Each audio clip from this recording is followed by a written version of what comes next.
Bella a tutti ragazzi, belli dal nuovo video dell'Espetto Marcato Batman Napoletano. Come state? Spero tutto bene.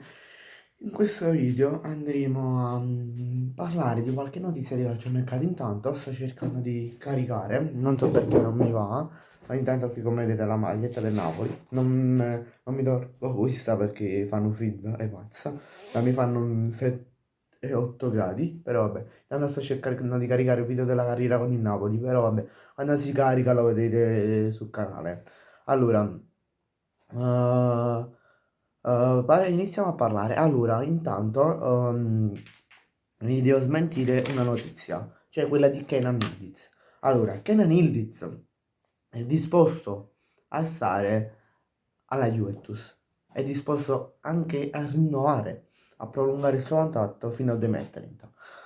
Però non ci sono Real, Barcellona e club del genere sul giocatore.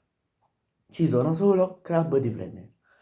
Pochi club di Premier ci sono su Kenan Yildiz. Non mi risultano al momento altri club che sono su di lui. Mi risulta solo che può rinnovare fino al 2030 e poi alcuni club di Premier. Quindi non andate ad ascoltare tutti quei tra virgolette, esperti di calciomercato che dicono Yildiz va al Real Madrid, va al Barcellona. No, o rinnova o appunto va in Premier League. Però attenzione, no a gennaio.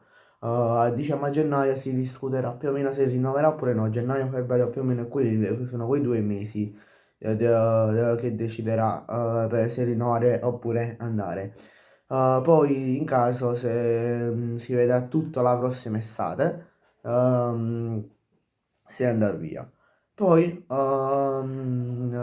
ci sta anche una notizia che riguarda l'Inter, c'è quella di un possibile acquisto del portiere argentino che ha vinto il mondiale con l'Argentina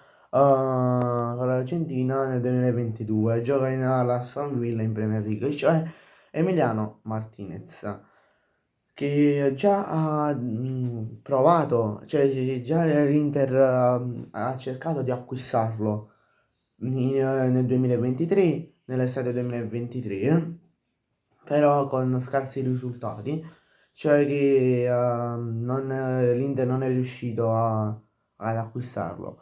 Poi tutto si decide, ovviamente questi qua non sono gli acquisti invernali, sono gli acquisti estivi, alcune prove, cioè alcune proposte per gli acquisti estivi.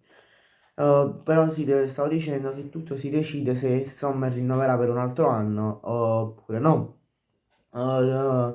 Più che altro si pensa che Sommer rinnovi per un anno, perché quest'anno scade il contratto, e poi in caso lasciare il club e acquistare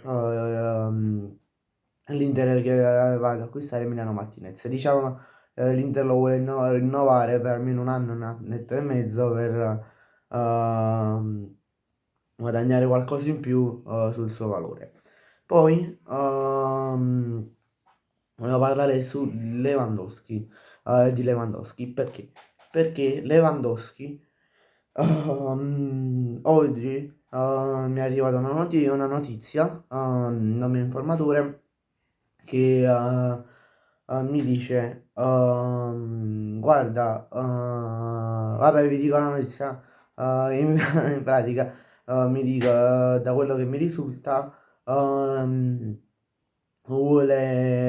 Lewandowski vuole lasciare a fine stagione l'Inter e non a gennaio, perché ci vuole, diciamo, vincere il più trofei possibili col Barcellona, perché lui pensa che quest'anno col Barcellona è l'anno giusto di vincere Champions, campionato e Coppa Nazionale. Questo pensa Lewandowski. Intanto, piccola premessa che uscirà solo un video della storia di un club, della storia dei club. Essendo che siamo in settimana, non riuscirò a caricare per via della scuola. Però vabbè, e mi risultano anche Juve, oltre a Milan, Juve, Inter, oltre al Milan, e anche dei club arabi, però lui preferirebbe restare in Europa, in qualsiasi club europeo, perché diciamo non vuole andare in Arabia o poi magari stare fino ai 39 anni in Europa e poi dai 39 ai 40, 41 massimo, o al massimo massimo 42, andare in Arabia. Bene ragazzi, grazie a tutti per la visione, ci vediamo in un prossimo video, mi raccomando lasciate un bel like e iscrivetevi al canale, ciao!